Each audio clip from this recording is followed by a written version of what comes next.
Okay, so we got a full roster of calls, and I had chosen the first one I wanted to take. I told Snerdley, tell the guy, get ready, we're coming to it. He hung up. So I'm going to tell you what the guy was going to say. Now, I didn't talk to him, so I'm just going off what Snerdley's summary of his comment was. Where was he from? Was he West Virginia? Is that where that? Not that it matters. I just want you to know. The guy was going to point out, okay, fine. Understand that this Heidi Cruz and Melania Trump thing doesn't look good for Trump, but you got to understand something. The guy was going to say, Trump doesn't have a PAC. All these other guys have PACs, which means they've got an out. They've got an excuse. They've got a mechanism whereby they can say, I didn't do it. I don't know what was going on. But Trump, he's a real man. Trump doesn't have a PAC. So Trump doesn't shift blame to anybody else. When something goes wrong, Trump takes the blame himself like a real man. And that was going to be the guy's point.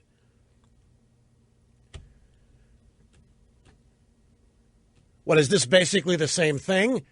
Okay, we've got somebody wants to make that point. I guess Las Vegas here. This is Wendy. Wendy, glad you called. You're up first, Open Line Friday. Welcome to the program. Hi, Rush. I'm so happy to talk to you, and keep doing what you're doing. You're yes, the ma'am. most objective host out there. Thank you very much. I love it. Appreciate it. I have a bit of a problem with Mr. Cruz. He didn't put out the ad in Utah that, Liz Mayer and them of Melania. He was more than happy to take all the votes that it got him in Utah, and I never once heard him denounce, or defend Mrs. Trump. But yet, he reaps the benefits, but he doesn't take any of the blame, and he never has to. He can always afford to take the high road because he's got all his attack dogs out there doing the work for him. You got Glenn Beck 3 hours a day bashing Trump, and he's made hay out of Mrs. Trump's modeling career. His supporters, the same thing. It's been these photographs of Mrs. Trump have been out there. Okay, so let me see if I understand what you're saying. The Ted Cruz APAC for Ted Cruz puts up the photo of Melania Trump practically nude that offends Donald, causes him to react. Cruz can then say, wait a minute, my PAC did that. I had nothing to do with that. We're not allowed by law to be in contact with the PAC. I had nothing to do with it. But your point is the PAC still did it, and Cruz gets to benefit from it. Yes. And with a built-in excuse to keep his reputation up, saying, I didn't do it. I had nothing to do with it. I would not have approved it had I known it was going to win it. Meanwhile, Trump does not have one of those. Trump doesn't have a PAC, so everything Trump does, he faces squarely. It's on his shoulders, and he makes no excuses. He's a real man, right? Yes. Yeah. Right. Cruz, I wouldn't debate him either. I mean, look at his background. Look what he's done his whole life. And I even had a body language expert confirm this for me because there was always something that I just didn't like about Cruz. And wait a minute. I tried to like him. No. You said you wouldn't debate Cruz either. No, I would not. What? Because he's so good at it. Yes, and it doesn't matter if everything he says is true or not. But I knit, right? I knit and I cook, and he could debate me on blueberry pie and put me away. Right. I'd be at such a disadvantage. Okay. So Trump is wise to avoid that confrontation because there's nobody better than Cruz at it. Yes. And that doesn't mean that Cruz is right about everything. And it doesn't mean he's more qualified than Trump because a real man because Trump doesn't have a PAC. Right. Now, let me ask you this. Forget the PAC angle and all of that. What do you think of the tweet with the photo that Trump posted, the side-by-side photo of Heidi Cruz and Melania?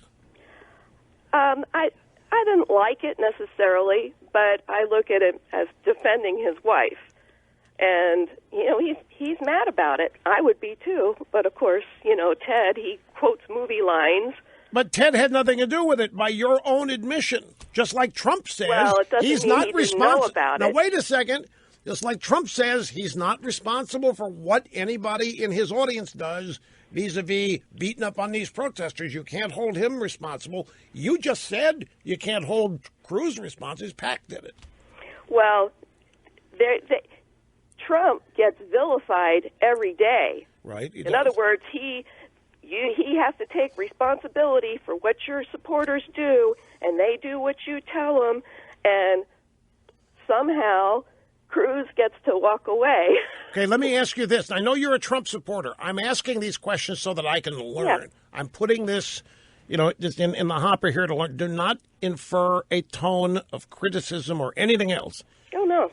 When Trump said what he said about Megyn Kelly, either any of those things or all of them combined, why do you think those comments did not really cause Trump a problem compared to this instance with the photo of Heidi Cruz and Melania, which obviously has? This is different. I mean, there's some Trump people that have problems with this. Why didn't they have problems with any of the other stuff that had happened with Trump and Megyn Kelly, for example? Well, Megyn Kelly started it right off. I mean, she did not give context to that Rosie O'Donnell, incident, the show that led up to Trump saying what he said. She immediately, he insults women, and she fat pigs, and I didn't see it that way at all. Right, but she's also in the arena, right? I mean, you say she started it, which means she's in the arena. She got the ball right. She insulted Trump. And so when that happens, then anything that comes back at her, fair game. Is that right? Yes. Okay. Now, I don't want to put words in your mouth. Is that what you think? Yeah. Okay. She was trying to do a gotcha, and it backfired. And so, too bad, too sad. Okay, does this worry you? You're a Trump supporter. You obviously have seen or are aware that some people are a little bothered by this one. Are you worried about it? Well, yeah, and it bothers me too on both sides. I don't like them either one of them going after the other's wife. But the Cruz supporters seem to be kind of morally superior, I guess, because this photograph of Melania Trump has been out for a long time, and I've had people sending it to me on Facebook. Oh, did you see this? Is this who you want to be our first lady? And this was months ago. So they have been using this. The Cruz supporters have been using this for a long time. This is not something that just happened last week. And so then, an anti-Trump group uses it in an ad in Utah to get votes. Trying to be morally. Yeah, I understand. Yeah, getting the moral votes. I just, it just rubs me the wrong way. So you don't see the day where maybe for the good of the party and the possibility of actually winning the election, that Trump and Cruz could bury the hatchet and form a unity ticket? Well, I wish that they would, because there'd be no stopping them. But I see Trump supporters that if Cruz is the nominee, they're going to vote for him. But I don't see that coming from Pat Buchanan was on TV last night. I talked to Pat Buchanan for the next issue. It's out now, the Limbaugh letter. It was a fascinating interview. And he's very excited by what Trump's doing. It mirrors much of what Buchanan was trying to do in 1992 and 1996. But Buchanan said that if Trump ends up with the majority delegates, but not enough, not 1237, if they take the nomination away from him, that Trump supporters are leaving. They will not vote. They'll take their ball and go home, and he wouldn't blame them. He said the party had better be very careful here. And I heard this, and I said, Pat, this is what the party is prepared. I've got this story here, Politico. They're talking about how they're ready to vote for Hillary. These establishment types are ready to vote for Hillary rather than vote Trump. And if Trump is denied this nomination with a majority of delegates, with a plurality of delegates, if he's denied, and if Buchanan's right, and people like you say, screw it, and walk away, leave the party, don't vote, that guarantees Hillary. And I'm telling you, there are some in the establishment that would love for that to happen. Because in their minds, that would save the party. I'm absolutely voting for the nominee. You are. If it's Cruz, you'd vote for the nominee.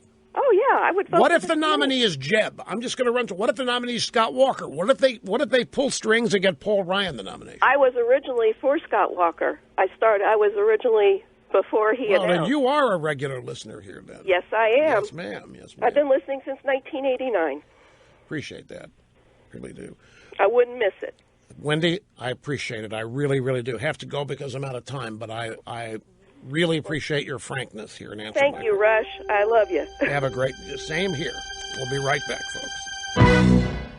By the way, there's an important distinction to make on this PAC that ran the ad in Utah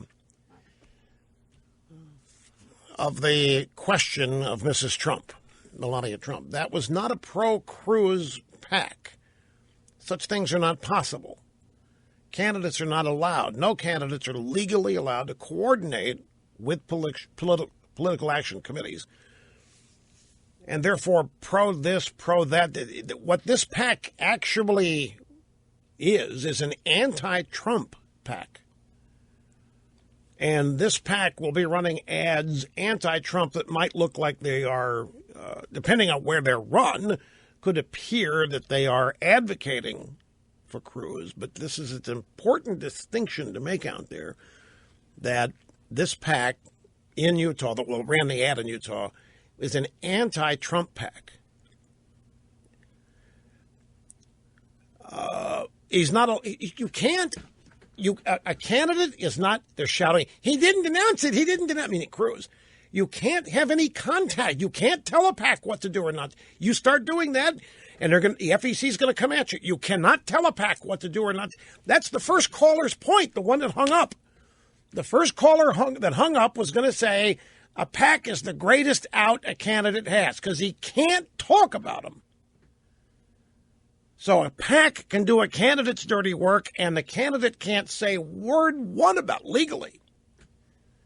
If there is any indication there's been coordination, that will get everybody in a lot of trouble, lasting trouble in terms of a campaign. So coming out and denouncing it, that's even risky because that sends a message to the PAC, hey, the candidate doesn't want you doing that, and you can't, no coordination whatsoever is permitted. Now, there are a lot of people like that first caller that hung up. I'm sure if I'd had a chance to interrogate the guy, I'm sure he is one of many who believe, don't lie to us. Don't try to fool us. We know that candidates coordinate with the PACs all the time. You're trying to tell us that the Democrats don't coordinate with their PACs? Who are you kidding? I know a lot of people think that's all part of what the establishment is able to pull off. But it's not allowed. There's no perception. A candidate would be creating a lot of trouble for him or herself to acknowledge the PAC, especially in a either approval or disavowing way. Here's Gail in Birmingham, Alabama. Hi, Gail. You're next. It's great to have you. Well, hello. Nice talking to you again. Thank you very much. I've been watching this, listening to this for hours over all the media, and I'm a little troubled because I certainly see the value of Cruz, and I understand if it is correct, it's an anti-Trump ad. But Cruz took advantage of it. I listened to their last caller, and he didn't have to do that. It seems to be a pattern of Mr. Cruz. He's a lawyer. Well, wait, hold on. It's my hearing. I want to make sure I heard you right. You say he took advantage of it and he didn't have to do it. What do you mean? Well, he did take advantage in the same way, he treated Dear Dr. Carson. So it's a pattern with him. And I hate to say this, I'm a lawyer, and I don't want to say unkind things about lawyers. But there's a general rule you have to be cautious because they're rather I don't want to use the word slippery. But they certainly know how While you use the word slippery. Well, I use the word that you take advantage of a situation to get on top of another and kind of prevail. That's sort of the advocacy game. What is it? Who got on top of who? What are you adding to this? Well, I'm adding to this, all that Cruz had to do was to immediately call Mr. Trump and say, Mr. Trump, this is absolutely wrong. I want to stand with you. I want a press conference. I want us both to announce that PAC. You have a lovely wife. And that woman is a mother of a 10-year-old child, and I don't condone it. I want to stand with you and denounce it. A good man would have done that. And now, what do you think Trump would have done with a call like that? I don't, knowing... I just got a call from Lion Ted, who said he had nothing to do with it. Does he think I'm a fool? If I were counsel to Mr. Cruz, then I would have established that he would go, instead of doing the foolishness, pointing his finger into a camera and acting like he's defending his wife, he should have gotten on camera and say, I immediately denounce it. I'm going to call Mr. Trump and say I denounce it. I stand with him. I praise his wife for her career. We had nothing to do with it. He could have done that, and he would have saved the day for himself. But 10 points against Mr. Cruz for not doing the right thing. I cannot believe this. You're good. I have to tell you, it's Cruz's wife that's been maligned, and you're calling and telling us how Cruz could have prevented it. And 10 points against Cruz. Oh, absolutely. Cruz could have pulled this off and looked magnanimous. Had he called me, I would have given him that advice. Don't you go down that road with Mr. Trump, because Mr. Trump seems to have a habit of trying to one-up. If you do something, he does something more dynamic. And neither woman was treated properly. And okay, so how do you hope this ends up? Well, I really would like to see both of them. I would like someone to have a temperament and maybe have a mediator like Dr. Carson, because those two need to get together, because I think the Republican establishment is the one I fear. Yeah. I fear, as an American, I fear the what is going on in Washington with the Republicans. So you want no, I'm sorry, Gail. I've got to get the last word in only because we're out of time here. You are so good. All of this somehow is Cruz's fault. The ad was run against his wife. The insults, it's his fault. And now you want somebody who's endorsed Trump to mediate. Well, I knew this was going to happen. Now I am hearing from women who have no problem with what Trump did. So I knew that was going to happen. It's standard operating procedure. I was not trying to engender it. I just know human nature. I mean, they're rolling in here now. I mean, it was too a pro-Cruz ad. That PAC, it said support Cruz. You can't get more pro-Cruz than that. They're lying about it. And another one said, hey, these PACs are all establishment people. You better keep that in mind, Mr. Limbaugh, as you talk about all this. Right on. Okay, just getting started here. Be right back.